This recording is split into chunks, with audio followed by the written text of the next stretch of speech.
The pronunciation of Greek and Latin words in English is always a cause of merriment and perplexity, and Omicron is no different. There's a whole lot of newsreaders right now who are perplexed by the letter and who don't seem to have done much maths. They pronounce the letter with extra hesitance.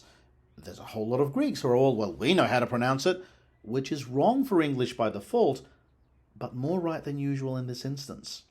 And then there's me, smugly thinking how I know better, and I do. But in fact, the pronunciation I thought illiterate was the original one. Let's take this slowly. Phonetics is the enemy of all that is good and natural in the world, and phonetics turns out to be awkward in this instance, so I'll be accompanying phonetics with diacritics and IPA.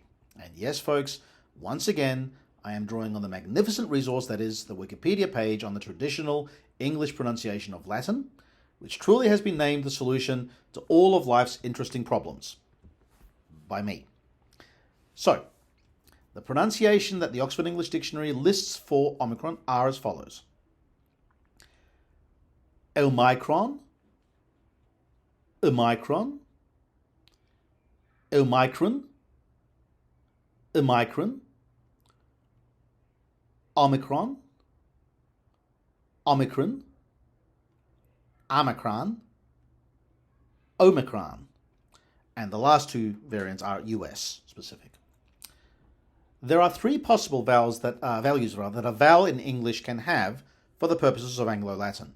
It could be long, O, Omicron, I, Omicron. It can be short, Omicron, Omicron, Omicron, Omicron, and it can be reduced. It can be a schwa, Omicron, Omicron. So, given that information, I'm now going to try and account for all 8 pronunciations of the letter in English. To start with, if an initial O was unstressed, as in variants A through D, the older pronunciation in Anglo-Latin was long, as in variants A and C, and the more recent pronunciation was reduced, as in B and D. So, for a word like November, which also starts with an unstressed O, the older pronunciation was with a long O, November, and the newer pronunciation was with a schwa, November. That variation is spoken of in Wikipedia as old, i.e. easily dating to the 17th century, and it's hard to hear or make that distinction at the best of times. So in our list, we can get rid of variant B, Omicron, and variant D, Omicron, from our list, because these are just newer variants of variant A, Omicron, and variant C, Omicron. Moving on. An unstressed middle E is short in the UK, as in variants E and F, and it is reduced as a schwa in the US, as in variants G and H. And this is, so we have a distinction between Omicron in the US and Omicron in the UK. That's a dialect difference between British English and US English that applies across the language. It's not just applicable to classical words, and in fact, Wikipedia charmingly calls the phoneme involved here a shwi, because it's either a schwa or an e, depending on which dialect you're speaking. In fact, in the 60s, the only distinction between cultivated Australian and received pronunciation was that cultivated Australian still pronounced shwiz as schwas, not e. So the word boxes was boxes in received pronunciation, but boxes in cultivated Australian. Otherwise, the two were identical. And that means that in our list, we can get rid of variant G, Omicron, as merely the US pronunciation of British variant E, Omicron. Moving on. There is variability in how final on is pronounced in Anglo-Latin. The overriding default rule in Anglo-Latin is that unstressed syllables are reduced, which means you would expect pronunciation C or F rather than A or E. You would expect Omicron rather than Omicron. However, on is a grammatical ending in Greek, And things that look like grammatical endings in Anglo-Latin can optionally be pronounced with a short rather than a reduced vowel. So, to give it a different example, item. By the default rules of Anglo-Latin, that should be pronounced item. However, because M is a Latin grammatical ending, it was also pronounced in English as item, with a clearer E. I'm assuming that this exception was introduced for purely pedagogical reasons, for learners of Latin to get drilled into their heads the grammatical differences between M and im by differentiating them more clearly. That means that omicron, variant E, is an innovated, more grammatically pedantic pronunciation of F, omicron, and variant A, omicron, is an innovated, more grammatically pedantic pronunciation of variant C, omicron. Variant E, omicron, by the way, is the pronunciation I will defend to the point of weaponry as the one true pronunciation of omicron. But it isn't the original pronunciation of the letter in English. Pronouncing its suffix like that is in fact a schoolroom innovation, only intended to make the teaching of Latin and Greek easier. The separate treatment of inflection suffixes for pronunciation doesn't otherwise make any sense in either Latin, Greek, or English. It's an artificial classroom innovation. Moving further on, in America, variant H, omicron, lengthens the initial vowel of the word, omicron. In Anglo-Latin, that is not meant to happen in a third last syllable. A vowel in the third last syllable is always short. And by the way, words like odium are not counterexamples because they didn't used to be 3 syllables long. They used to be pronounced as 2 syllables. Odium.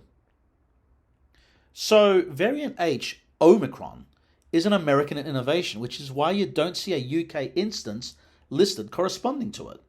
And presumably this pronunciation arose by analogy with other words starting with O, like Ohio or odium, or, I think it's likelier, because teaching wanted to emphasize that omega and omicron were forms of the letter O, whose letter name is long in English. So we're left with just 2 forms now to explain. Variant C, which accounts for variants A through D, omicron, and variant F, and hence variants E through H, omicron. Now, the accent of an Anglo-Latin word is determined by its accent in the source language. That's how Anglo-Latin works. Anglo-Latin ignores the vowel lengths of the words in the source languages, and it makes up new vowel lengths according to the rules given in Wikipedia. But those rules are completely dependent on the stress of the word in the original language. Okay. Now, and the original stress is preserved in Anglo-Latin. Now, omicron is a Greek word for a Greek letter, and in Greek, omicron, let's try and do ancient Greek pronunciation, shall we? Omicron is stressed on the first syllable. Stress in Greek in general is unpredictable, but in this instance, it's a compound of o, the letter, and mikron, little o, literally. And compounds in Greek are accented as far back in the word as ancient Greek allows phonologically, in this instance, the initial syllable. Hence F, the US form, omicron. So where did the UK use the bizarre omicron form? For the same reason that the US pronounces beta differently from the UK. And I've written an answer on this in Quora already. The US in the 1870s underwent a systematic reform of how it taught ancient Greek to bring it closer to the original pronunciation of the language. Hence, the US pronounces beta rather than beta, because beta is a closer match to the reconstructed ancient Greek pronunciation beta. Beta. The UK, on the other hand, took at least 20 years longer to implement that change in teaching ancient Greek. It didn't really fall through until 1920s because it was an innovation. And that innovation did not spread to maths classrooms, which is why the UK has held on to the older traditional Anglo-Latin pronunciation, beta.